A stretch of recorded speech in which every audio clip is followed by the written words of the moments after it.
ഇന്ന് തന്നെ ഡൗൺലോഡ് ചെയ്യൂ. കാണൂ നിങ്ങളുടെ ഫേവറേറ്റ് ഷോസ്.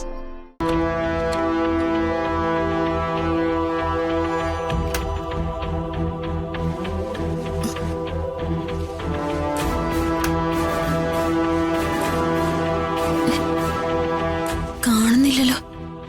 ആ കാർഡ് ഇവിടെ എവിടെയാ വെച്ചല്ലോ.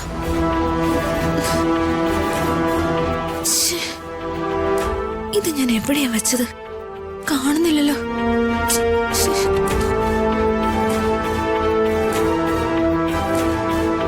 മോളെ,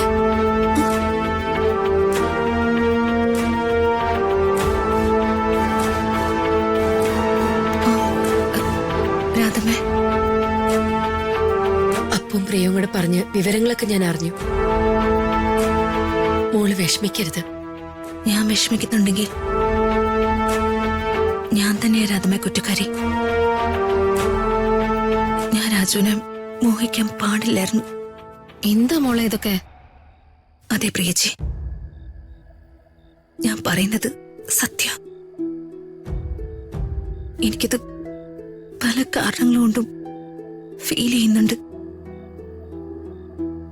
രാജുവിന്റെ ജീവിതത്തിലേക്ക് ഞാൻ വന്ന് കയറണ്ടായിരുന്നു ഇപ്പൊ തോന്നി തുടങ്ങുക.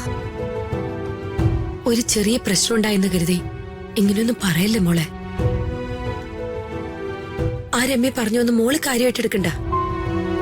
മോൾക്കറിയാലോ അവളുടെ സ്വഭാവം. പക്ഷേ അവള് എന്റെ മോളെ, ഒരു തരി സ്നേഹം പോലും രാജുവിന് അവളോടില്ല. അത് ഞങ്ങൾക്കല്ലേ മോളെ വ്യക്തമായിട്ട് അറിയൂ.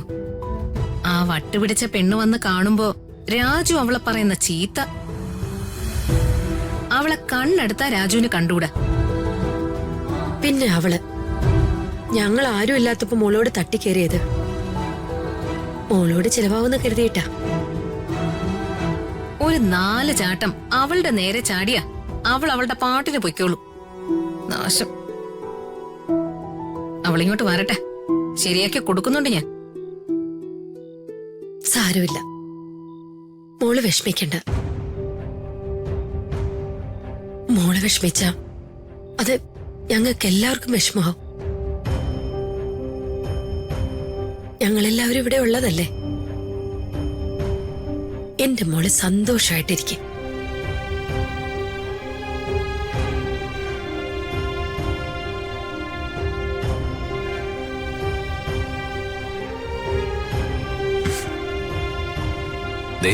മുറ്റത്ത് ക്യാമ്പ് ഫയർ തുടങ്ങാൻ പോവാ. വർമ്മ സാർ എല്ലാരും വിളിച്ചു. അമ്മ വന്നേ. മോള് വാ. രാധമ്മ പൊയ്ക്കോ, ഞാൻ പുറകെ വന്നേക്കാം. അമ്മ ചെല്ല്, ഞങ്ങൾ ഒരുമിച്ച് വരാം.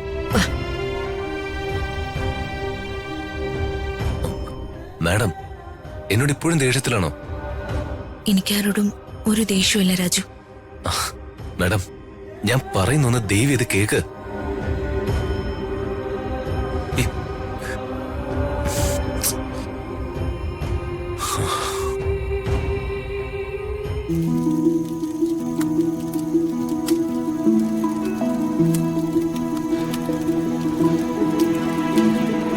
ഇന്ന് രാത്രി നമ്മൾ ഈ ക്യാമ്പ് ഫയർ ഒരുക്കിയിരിക്കുന്നത് നമ്മളെല്ലാവരുമായി ഇങ്ങനെ ഇരുന്ന് മനസ്സോർന്ന് സംസാരിക്കാൻ വേണ്ടിയാ.